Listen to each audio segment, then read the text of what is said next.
Okay, good morning. Goeiemorgen. So what did you think of the mosque tour? Was it any different to what you thought it would be before?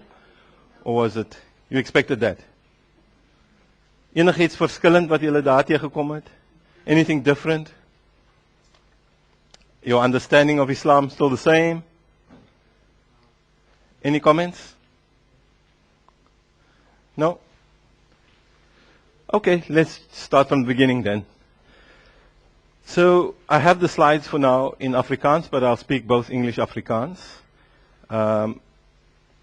As suggested, of course, Islam is a monotheistic tradition, and it stems historically out of the groupings of monotheistic religions. Monotheistische religieën. The Sabians, in the Quran, it speaks of the Sabians, Judaism, Christianity, and of course, Islam. And the difference, of course, here is that instead of many deities in monotheism, you have just one deity, one God. So Islam is, in the world traditions, the last, we could argue, of the major tradition that is monotheistic. The Sabians that you saw on the grouping there, it is argued, some scholars argue that Abraham, the Prophet Abraham was a Sabian. Oh, so sure. Can do that. That better? Yeah, so I was quite surprised when I left Stellenbosch. I never met a Sabian. But now I have Sabians in my class in the Middle East. There are people who belong to the Kakai, to the Sabian traditions. People who belong to the religion of Christianity, or forms of Christianity where they argue that John the Baptist was the first, the last, or the prophet, and that Jesus chose John the Baptist, and then why shouldn't they choose John the Baptist to baptize them in their rituals and so on. Okay, so soos ons oor gesels het in die moskee, as we discussed in the mosque, Islam, of course, is the total submission to the one God, Allah. And the word Allah, as argued, is an amalgam. There's twee woorde, an amalgam of two words, al, the, illa, God. So Muhammad comes up with Allah, right? Not Muhammad. Allah exists. The word Allah exists before Muhammad, as I'll show you as we go on. But the word Allah then is this, the God. So, in Arabic, as suggested, there are no voweling. So the word Islam comes out of the root consonants S, L, and M. So when you see that S, L, and M in Arabic, it could mean salam, it could mean Islam, it could mean Muslim. Even Muslim has the consonants M, L, S. And in Cape Town, we make jokes, we say, Al-Islam, sir. Even that has the root SLM in it. So can you see how the Arabic language can be kind of tricky if you try to interpret a word historically. Say, but this word was used in the 7th century. How do you know that is the word? Because it only has consonants. It could have been something else. So a very difficult concept to interpret, or to say, well, that's how they did it in the 7th century of Islam, or 7th century of the Common Era. You say, but, well, how do we know it has the same meaning? The word may not have the same meaning, because the construction, understanding of that word in that context may have been different. So we have difficulties there. But roughly Islam, the Muslim population, the people who belong to the religion of Islam, the Muslims, in South Asia, for example, or India, Pakistan, those areas, they will say Musalman, similar to Muslim. And, of course, we have the Orientalization, Orientalist term, Mohammedan, or Mohammedan. Natuurlijk, daar is nie so iets soos Mohammedane nie. There's a word, it's a word that's constructed by other people. I say, oh, those are Mohammedans. Now, I told the story before of the Nama. I used to be friendly with a professor from Namibia. We studied together in Toronto, and we shared a flat. And he's a social anthropologist. His name is Lefi Namasep. So he says, when these professors came from the United States and Britain, they came to study the Nama. So they said to him, when the first few years back, they came to him, they said, listen, are we coming to study the Nama? He says, yeah, who are they? He says, I mean, Raman and Zuidwes. I said, why don't you ask them? Kom vra jy hulle nie? Hoe verstaan hulle dit nie? Nou vra hulle die Nama. Is jy 'n Nama? Hy sê, hoe verstaan jy die woord Nama? Hy sê, is dit 'n sigaret? Die mense hulle self het geen kennis van daai woord nie. Dis basies hierdie konsep van orientalisme. Selfs soos Mohammedan. Dis ander mense wat vir mense daai name gee. Mense met invloed. People with power. The West saying, oh, those are Slumse. Maybe, or those are Nama, or those are Muhammadana. The people themselves don't understand the word. This has been the history of scholarship in the past. But of course, the last 50 years, we get smarter. We realize, hey, this is an imposition of terminology. So this exists as well. The term Muhammadan, you'll see in Orientalists, we call it Orientalism. How the people of the West talk about other people. But they're not talking about the people. They're really talking about themselves. Because they're saying this is how we understand those people. They're not really talking about the people. They're telling stories about those people for themselves, for their people. Saying nothing really about the people. So this has brought new lenses to ways of understanding texts, to understanding ethnographies and so on.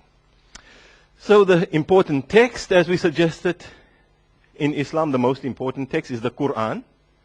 Now you have the Quran literature, the text, and you also have the sayings and the doings of the Prophet, the Hadith.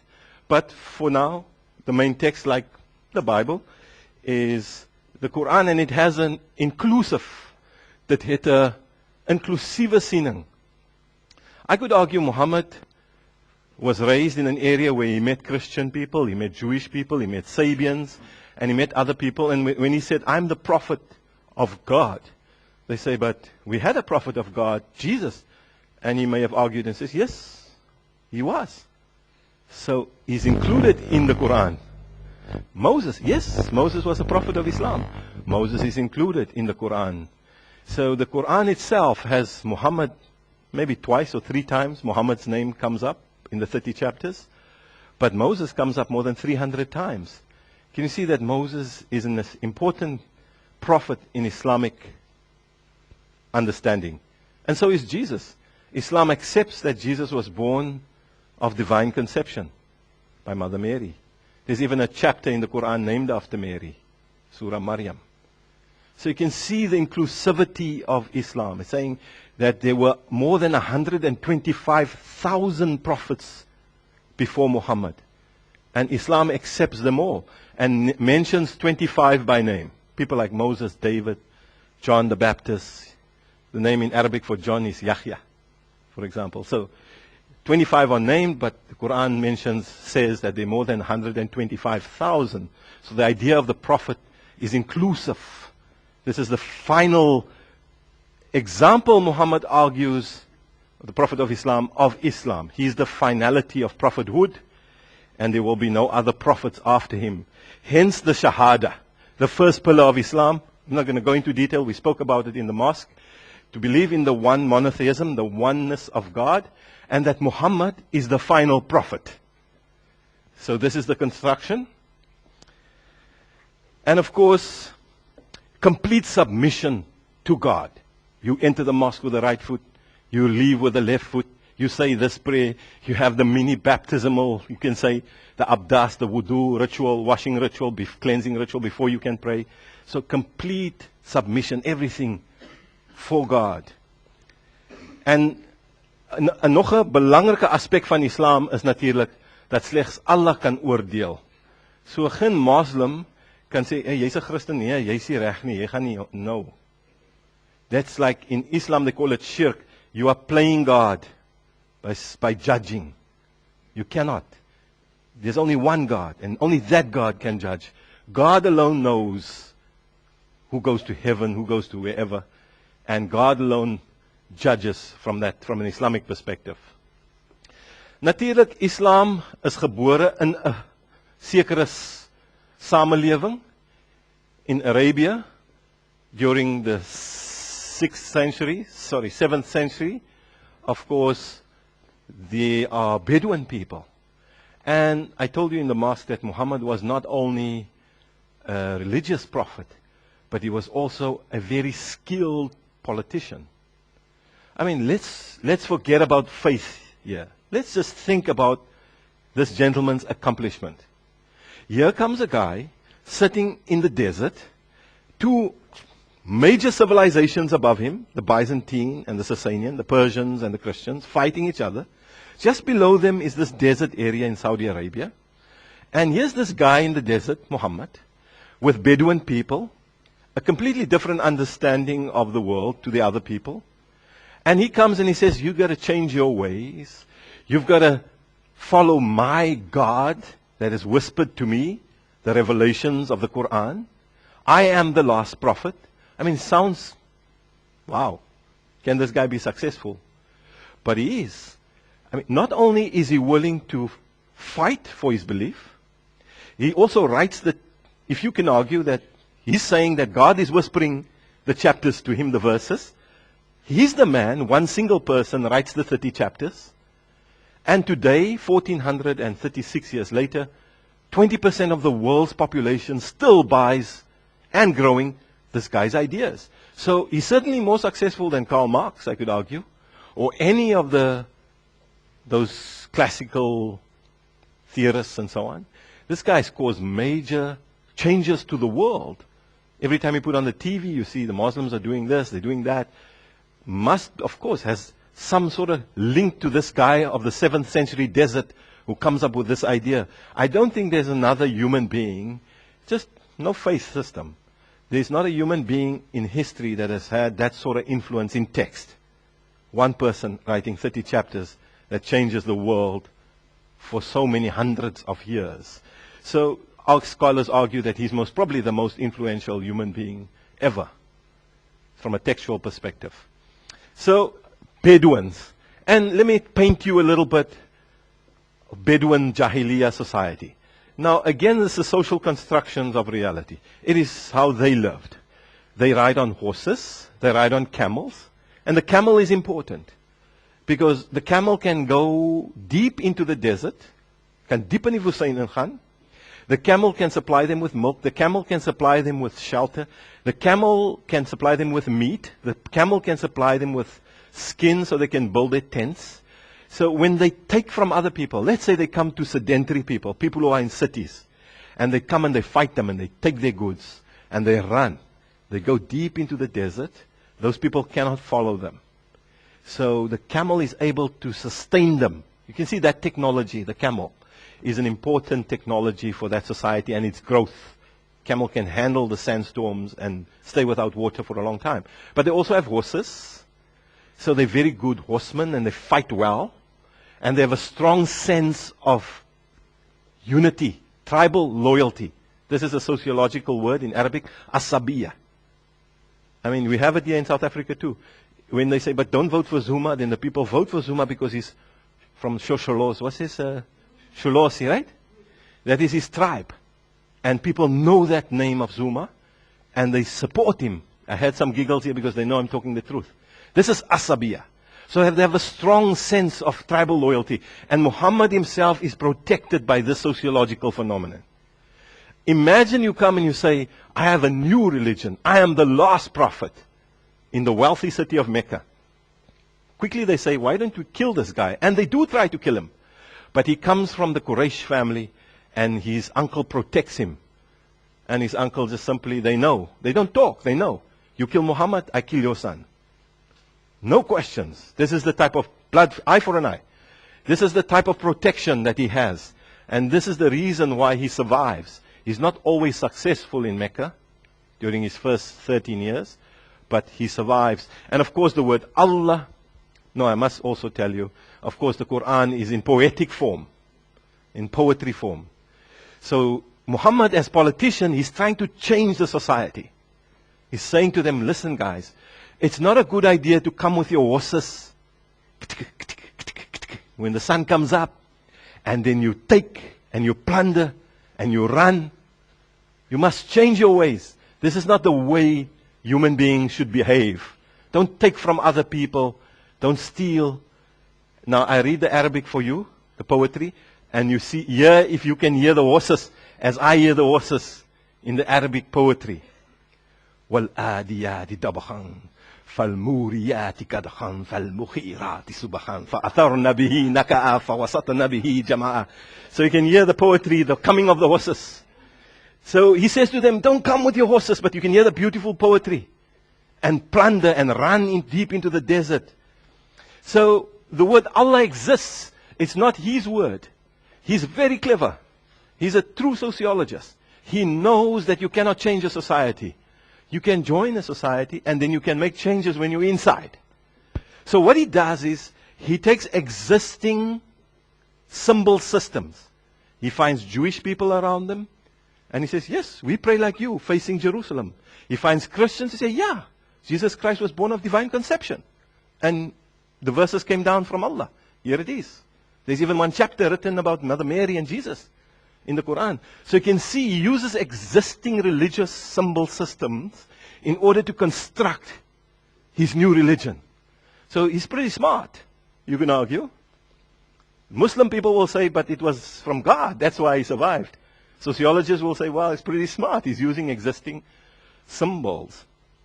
So of course the Arabs, Arabian society, voor Islam, het hulle Allah erken as die hoogste skepper as God. Maar daar was ander gode ook. You can see die name, you can see the names mentioned in the Quran. Al-Lat, Al-Uzza, en Manat. Hier is 3 gode wat in die Kaaba gevestig was. And of course the Bedouin society believed in this. And Muhammad says, there's only one. And it is, of course, Allah. And the Sabians, I suggested to you, and even like scholars argue, maybe Abraham was a Sabian, he was a monotheist. And he's arguing, he's getting those people also onto his new religion. So he's using different, from Christianity, from the Sabians, from the Jews, in his construction of Islam.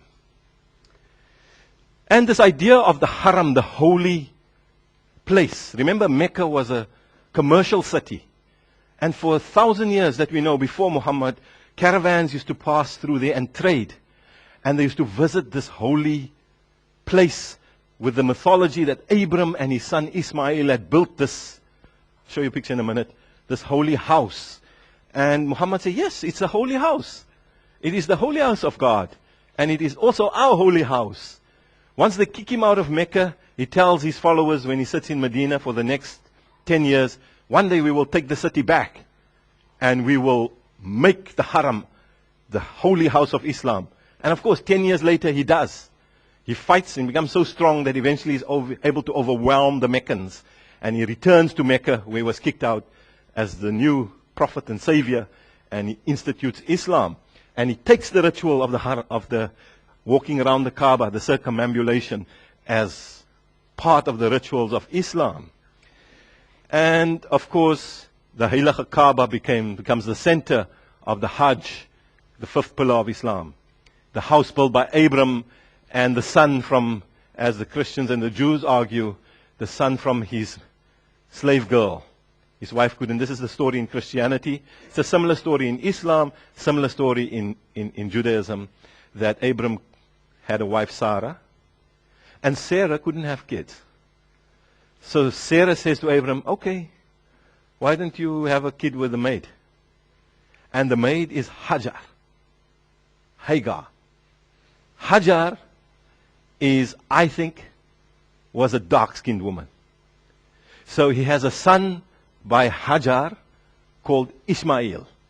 So the myth in Islam, mythology, the story in Islam is that the Kaaba is built by Abram and his son Ismail. And in Christianity, for example, in the Old, they say that Isaac is the son. And in the Old Testament, is that Abram will have a son and multiply, something like that. And of course, if you think about it, 20% of the world's population is Islam, and it's not through Isaac, the Jewish, very small religion, but the billions, Islam through the son Ismail, you can argue. and Hazar, or Hagar. And there we go. The small square in the center of the picture, that is the Kaaba, this cube structure that people used to walk around and pray around for the last 1,000 years before Islam. So almost 2,600 years, 2,500 years ago. This is still going on. This month in Cape Town, at least 50,000 Cape Townians are going there. You go to the airport at a certain time, they won't allow you into the airport in Cape Town International Airport. You can't move.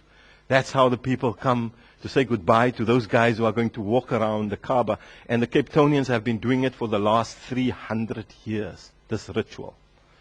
So you can see thousands, millions. And I told the other class, I'll tell it to you again. You know, when I went to the Whitney Houston concert when she was still alive at Greenpoint Stadium, there were 50,000 people there. It took me 2 hours to get to parking on the Greenpoint Road. 50,000. Nothing. You have 4-5 million people together. But what is interesting about groups and gatherings is that these 5 million people, right? They come together at 1 o'clock, for example. 5 times a day. But at 1 o'clock they come to pray. Now imagine, 5 million people must stand in line next to each other, in rows. When the guy calls them and he says, come and pray, come and pray. God is the greatest. Allahu Akbar. They go. There's not one police officer. There's not one person that tells them, be quiet, stand in straight lines. But within 5 minutes, 5 million people are standing quietly, side by side, like soldiers I showed you in the mosque. Focus on their prayer. You cannot show me another place on earth where human beings can control like that without policemen or without people telling them to do that. Sometimes we struggle with a class of 30 to keep quiet. But these guys have 5 million. I promise you, when you walk with 5 million people, I have. One stage they lifted me off my feet and I was just going like that with the crowd. That's when 5 million people walk together. I have an aunt from Cape Town who was crushed to death there. And this is normal. Every year, people who leave from Cape Town, a few don't return because they are crushed to death. That's what happens when you move 5 million people together. So the point is that it's almost from a Marxist perspective that religion has a sort of social control mechanism, stronger than police, stronger than other forces, without having anybody there. 5 million of them, 5 times a day, can come together like that without arguing, without having been, people have to tell them, quiet now. They're able to do that. That is the black stone. Now, these millions of people walk around the Kaaba like that. Some people say, wow, if you can only touch that stone, man, you go straight to heaven. So I have a small wife, right? So we're walking, and I say to her, listen, I want to touch that stone, man. I must. At first few times, I couldn't get there. I mean, it's Somalians, it's Egyptians, it's Turks. They all fight to get to that stone, right? But after about the 6th or 7th day, I said to her, I'm sorry, my love, but you have to stand one side. I've got to touch that stone. So I push my way and I touch the stone. Of course, the stone is a meteorite. It's a black rock that fell from the sky, and the people said, I've never seen a black diamond this big. Wow, it's smooth. It's from God. It is holy. Let's put it on the side of the Kaaba. And of course, the entire Muslim world believes that Allah has sent a signal, a black rock. They call it Al-Hazar. They name it after Abram's wife, Hajar. So they call it the black stone of Hazar. Al-Hazar al-Aswad. That's the Arabic name. And then, you can't trust these Ethiopians and the Somalians. They steal it. And for about 100 years, it's missing. Nobody can find it. Eventually, they find it somewhere in Egypt. And they bring it back. And they put it there, hey meneer, dis van Allah. Jy kan nie kom steel hierdie. So they put it there. I'm joking a little bit, but it's true. This is really the history of the black stone. And from a sociological perspective, why is this guy able to come with a message and successfully. Look, he wasn't always successful. It took him a long time to attain the status, but he obviously believed that he's the man, that he's the prophet.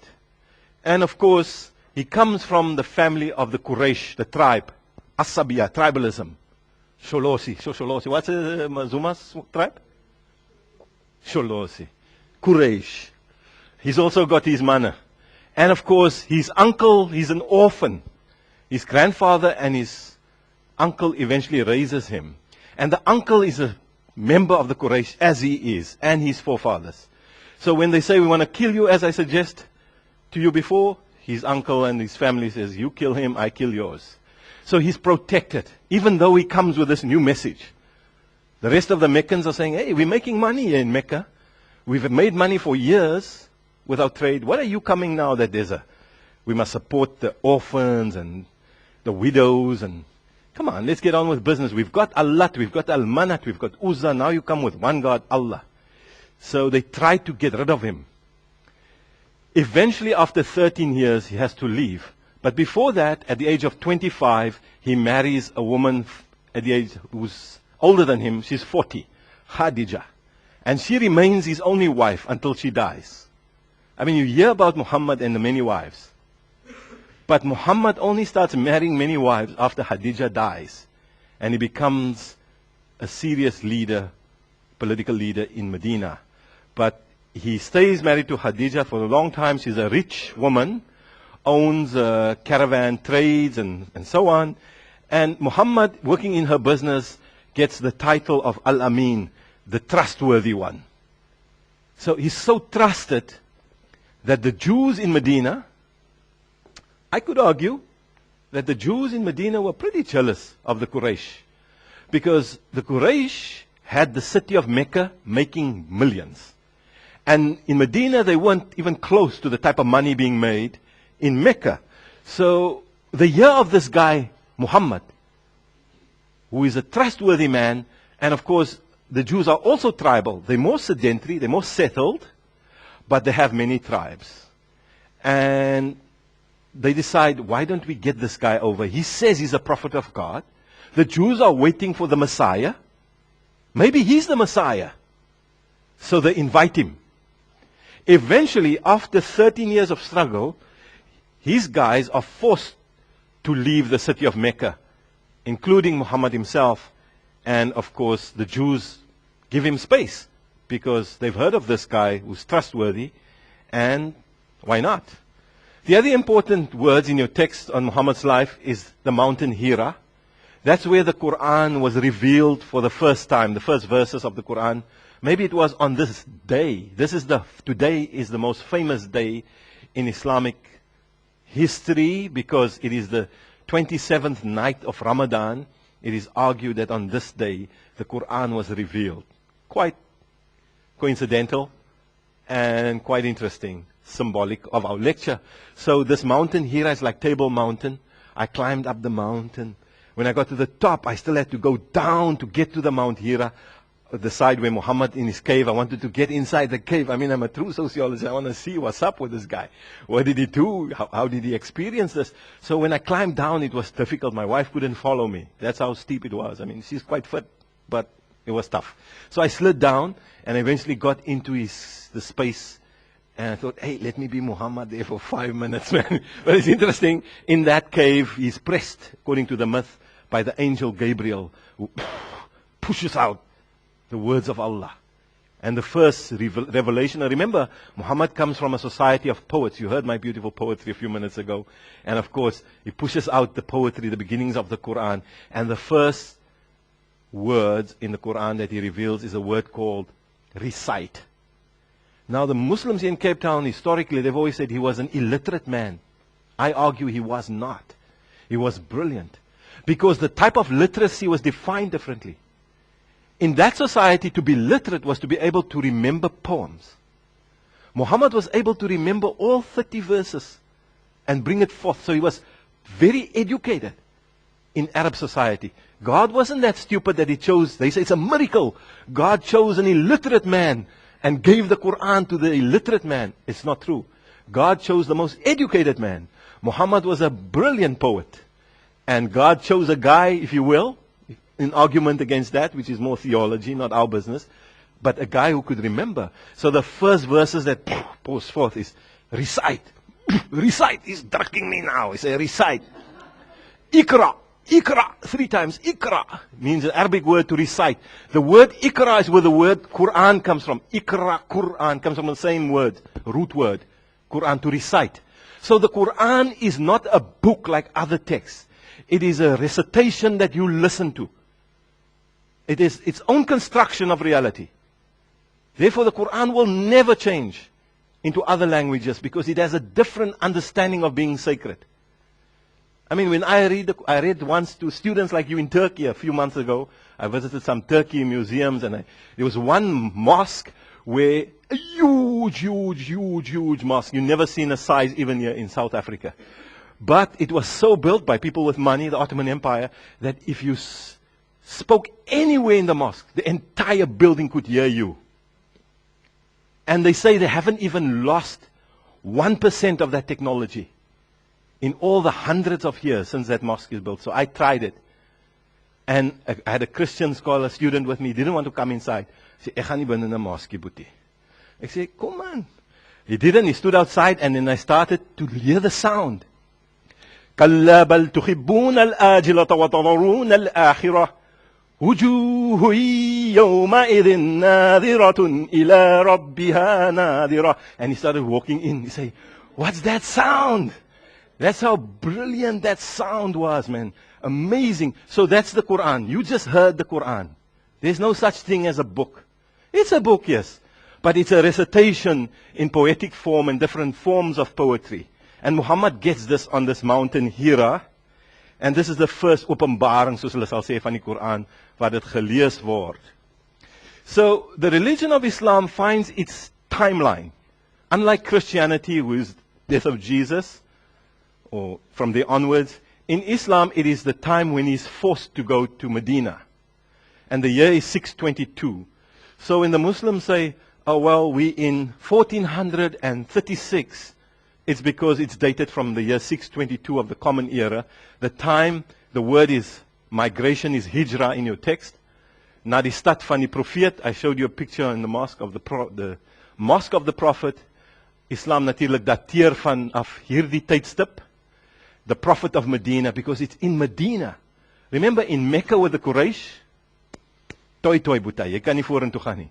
So he's forced to leave, he escapes with his people that follows him, couple of hundred people. Muhajirun, they call them. When they get to Medina, there are people that help him there, the Ansar, and he starts his political Islam. He builds the politics of Islam with the religion of Islam, and not long, he very quickly becomes very powerful in Medina, and even the Jewish people start questioning, why did we bring this guy? This guy is a dangerous, this is not the Prophet, the Messiah. Maybe it's the devil in our midst. Because he was able to completely change Medina from a Jewish polity to his new autocratic Islamic state within 10 years. And of course, 10 years after his death, Islam is one of the biggest, it starts becoming one of the biggest religions on earth. 80 years after his death, Islam is the biggest religion on earth. So very quickly, very successful guy that way. So we understand the Quran and his Sunnah, his ways. If you want to understand this stuff, you can get it. You just put my name in Google and say these things, some papers. Even in the library, you'll find some of the stuff. The Hajj, you can get my book in the library. The Hajj, you can read it. I've written an article on this concept, Sunnah, published here by the Nederduitse Gereformeerde Tydskrif. So you can get those articles online. You can read more about it, and so on. So he gets there, but like I say to you, he's smart. He takes existing structures and he adapts. So the Jews say to him, "We invited you." He say to his guys, "Yes, we follow with the Jews. We pray in the direction of Jerusalem." And of course, this month of Ramadan, he says, the Jews are saying, "But we are fasting now. It's Yom Kippur. 2 days of atonement. We have to fast." Muhammad says to his men, "Yes, these are people of God. We also fast." But very soon he has trouble. The Jews start toying against him. The Jews start opposition against him. And what he does is he says, things are changing now. We don't fast like the Jews, we fast for 1 month, the month of Ramadan. We don't face the direction of Jerusalem anymore. We make a 180-degree turn and we face Mecca. So it starts changing, but initially Islam takes on many of the Jewish type of rituals. And of course, the Jews of Medina het Mohammed se aanspraak op profeetskap sowel as die heiligheid van die Koran beginne verwerp. Eventually they fought each other. And the rest is history, well, it's wrong actually. They did fight at that time, but that said, in the history of Islam and Christianity and Judaism, Islam and Judaism have a very comfortable relationship. We'll talk more about that when I come in the last lecture. They don't fight as we think they do. They actually live very comfortably together. But we'll talk about that another time. So Muhammad starts making a difference between Islam and Judaism in Medina. Natuurlijk, we spoke about the 5 pillars of Islam. I'm not going to go over that again. Shahada, Salah, Zakah, Ramadan, and Hajj. And this is the big problem and the beginning of sectarian divide in Islam. Nou begin 'n ander nuwe tipes van Islam vorm. Muhammad was, of course, a brilliant leader. And when he dies, he doesn't leave a message as to who his follow-up would be. He's the next leader of Islam. He doesn't have a son, so he has many daughters.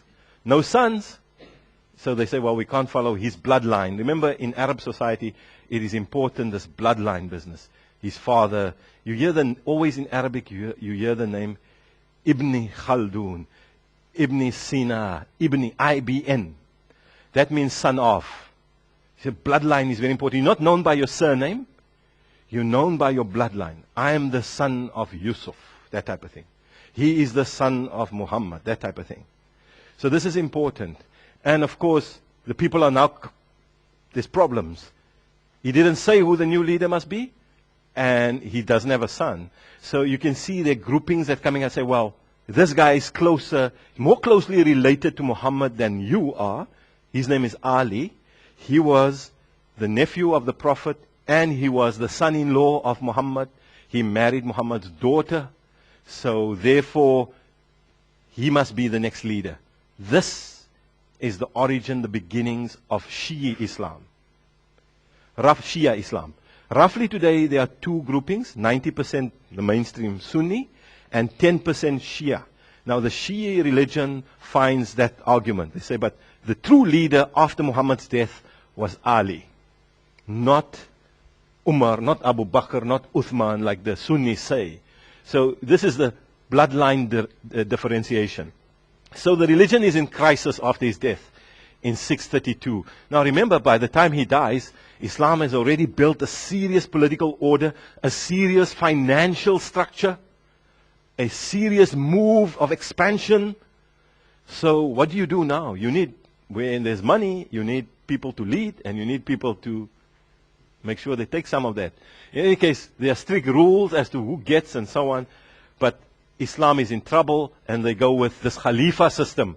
They say, well, the most pious and the people who supported Muhammad was, of course, Abu Bakr, Umar, Uthman, and then, of course, Ali. So that's the succession of the Khalifats, or the ones that you can trust as the leader who can optree namens others. He can represent other people.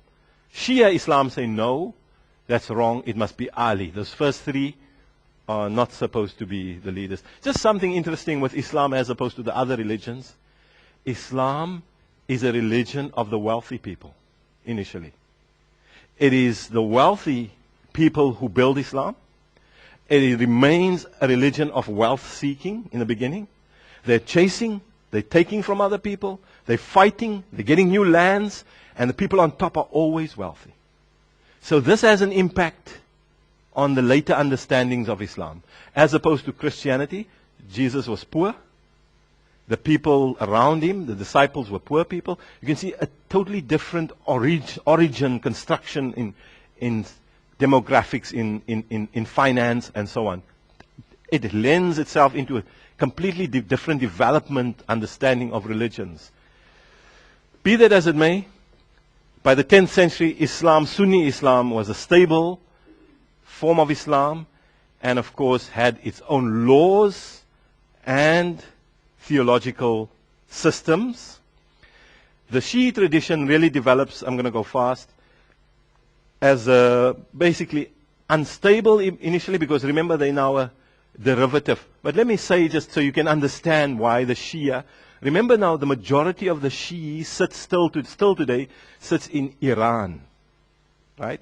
Iraq, Iran, that part of the Middle East where I live at the moment. And in the place where I live, it's about a 50-50 split, Shia, Sunni.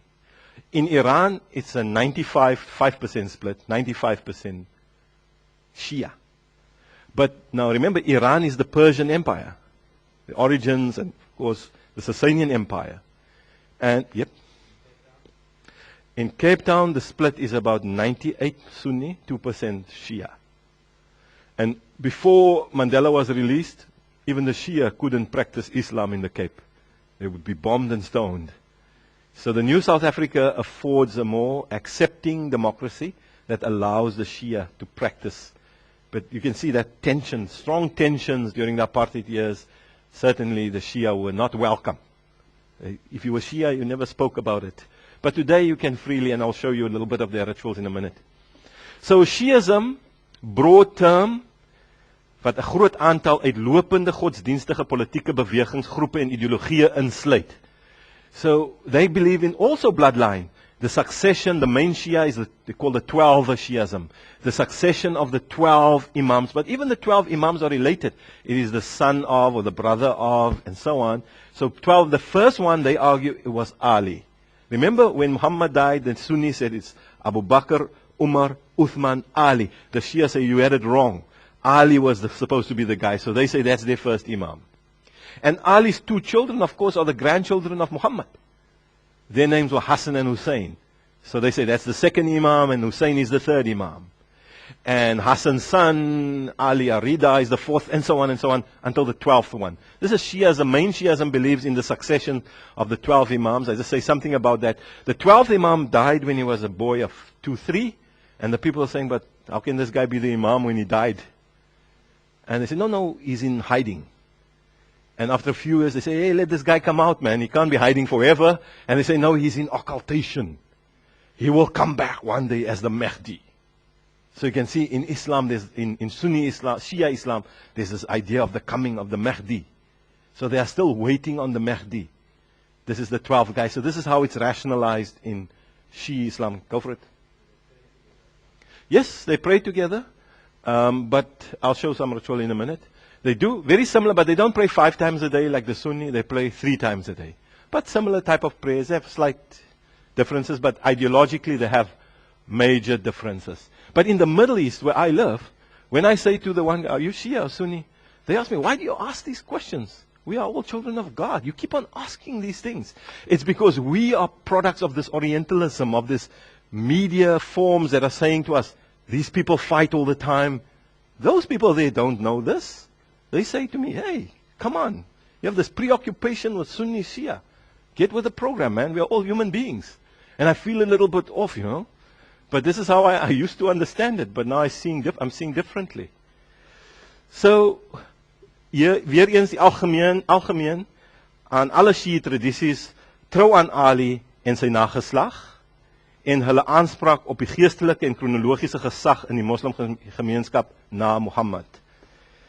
In Shia Islam, the Imams, as I suggested, a very important title, Imam Khomeini. Have you heard of that guy? He was the father of the revolution. In the mainstream Sunni Islam, you have the period, and in Islam generally, you have the period of the Khalifat. That is the period of the Khalifat al-Rashidin or Khulafa al-Rashidin.